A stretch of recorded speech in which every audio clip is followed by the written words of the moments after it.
Hello guys, welcome to my channel. In today's video, we are going to be making Uziza soup using Asisi recipe. In a clean pot, I'm going to be adding smoked turkey. You can use any protein of your choice. I'll be adding in some mackerel, seasoning cubes, salt and some onions.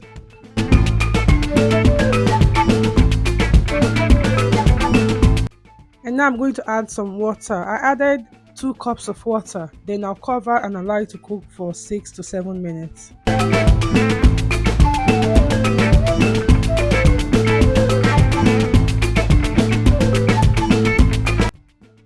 After 7 minutes, I'm just going to add my dry prawns and cover to cook for another 1 minute.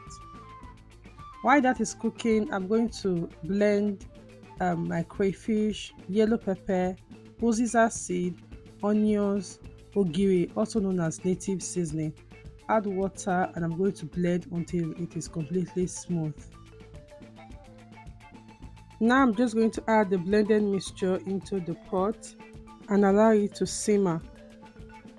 I added a little bit of water just because I don't want my soup to be too thick.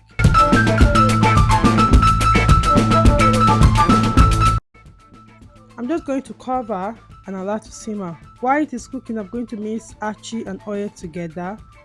I'll mix properly, then I'll put everything in the soup mixture. Guys, this is the first time I'm actually using achi as a thickener. It was really good. Now I'm just going to mix everything together and add my fresh prawn. I'm going to stir everything together and then allow it to simmer for a little bit. Then I'm going to add my sliced Uziza leaf, a little bit of crayfish, and that's it guys. The soup is ready. I'll just allow it to simmer for just maybe a minute or so. Guys, this soup tastes amazing.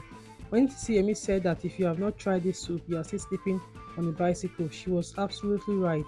The soup tastes so good, it smells so good, and it's so yummy. Thank you so much for watching, and I'll see you in my next video. Bye.